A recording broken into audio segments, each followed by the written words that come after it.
Hello दोस्तों, मैं मोहित ठाकुर। हमारे सोशल मीडिया पे हमारी टीम के पास काफ़ी मैसेजेस आ रहे थे कि सर बताइए सेल एग्रीमेंट कैसे करें? या कुछ ऐसे पॉइंट्स बताइए जिससे हम सेल एग्रीमेंट करने के बाद में फँसे ना या हमारी प्रॉपर्टी सेफ रहे। तो हेलो दोस्तों, मैं मोहित ठाकुर। इस वीडियो में आपको बताऊँगा ऐसे कौन से 10 हिडन पॉइंट्स हैं, जिन पॉइंट्स को अगर आप अपने एग्रीमेंट में मेंशन करवाते हैं तो आपको भविष्य में कभी प्रॉब्लम नहीं होगी। कुछ पॉइंट्स हैं जो तो बहुत ही नॉर्मल है कि पेमेंट आपने किस चेक से दिया, आपने प्लॉट नंबर क्या दिया, चौहद्दी क्या, वो सब तो हर कोई लिखता है। और हमने अपनी पुरानी वीडियोस में बताया गया है कि कैसे पेमेंट देना है, वो वीडियो आप देख सकते हो। इस वीडियो का मकसद है 10 ऐसे इंपॉर्टेंट पॉइंट जो आपको भविष्य में आफ्टर रजिस्ट्री भी काम आ सकते हैं। तो सबसे पहला पॉइंट है टैक्सेस। जो भी संपत्ति आप खरीद रहे हो, उस संपत्ति का एक टैक्स होता है जो नगर निगम को जमा करना पड़ता है, और उस टैक्स के बिना आपका नक्शा पास नहीं होता और आगे की प्रोसेस नहीं होती है। तो आप अपने एग्रीमेंट में मेंशन करवाएं कि इस संपत्ति का जो भी पुराना टैक्स है आज की डेट के पहले का, वो टैक्स हमको बिल्डर या सेलर द्वारा जमा करके दिया जाएगा, और उस टैक्स की नो ड्यूज की रसीद वो हमको देंगे। अगर कोई टैक्स बाकी रहेगा तो वो टैक्स जो है वो सेलर द्वारा ही जमा किया जाएगा। पॉइंट नंबर 2, ये पॉइंट का मकसद है डेवलपमेंट कराना।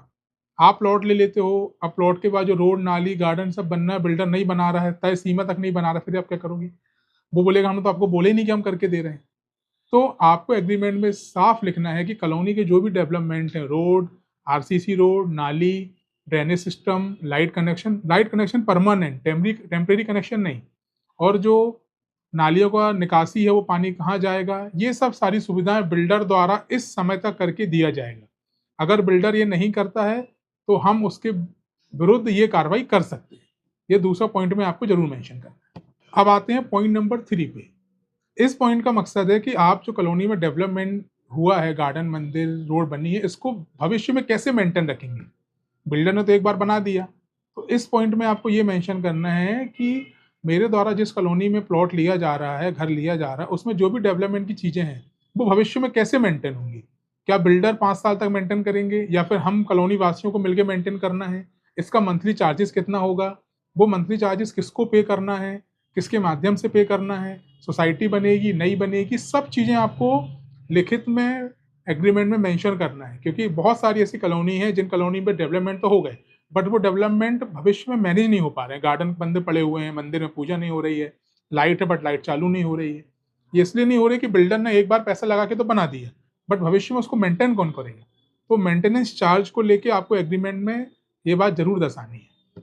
पॉइंट नंबर 4, इस पॉइंट का मकसद है कि जो भी कमिटमेंट बिल्डर ने किए हैं, वो बिल्डर इस कमिटमेंट को किस समय तक पूरा करेगा, और अगर नहीं पूरा करेगा तो क्या वो कस्टमर को पैसा रिफंड करेगा या फिर 10%, 5% पैसा जो डेवलपमेंट के नाम पे दिया जा रहा है। जैसे आप जो भी एग्रीमेंट करो उसमें लिखित में करो कि भैया प्लॉट का पैसा 100 रुपए है और जो 5 रुपए है वो डेवलपमेंट के लिए दिया जा रहा है। अगर भविष्य में बिल्डर ने 5 रुपए डेवलप नहीं किया तो आप बिल्डर से वो 5 रुपए मांग सकते हो, इसके लिए आप एक्शन ले सकते हो। ये पॉइंट उसमें जरूर दर्शाएं। पॉइंट नंबर 5, इस पॉइंट का मकसद है कि आप भविष्य में होने वाले किसी भी तरीके के फर्जीवाड़े से बच जाएं।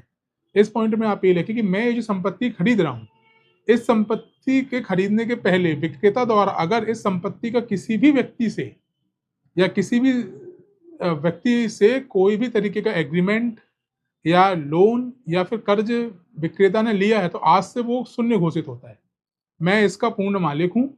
इससे आप भविष्य में होने वाले फ्रॉड से बच सकते हैं। पॉइंट नंबर 6, इस पॉइंट में आपको ये दर्शाना है कि अगर पूर्व में इस प्लॉट के नाम पर किसी भी व्यक्ति को विक्रेता द्वारा एग्रीमेंट किया गया है या बेचानामा बनाया गया है तो वो आज से निरस्त माना जाता है। अगर भविष्य में कोई व्यक्ति इस प्लॉट को लेके ये बताता है कि मैं ये प्लॉट पहले खरीद चुका था, इनको इतना पैसा दिया था, तो इसमें मेरी कोई जिम्मेदारी नहीं रहेगी और विक्रेता को ये प्रॉब्लम दूर करके देनी पड़ेगी, वो कितने समय बाद भी ये प्रॉब्लम अगर आएगी। ये पॉइंट बहुत जरूरी, इसको आप मेंशन कराना ना भूलें।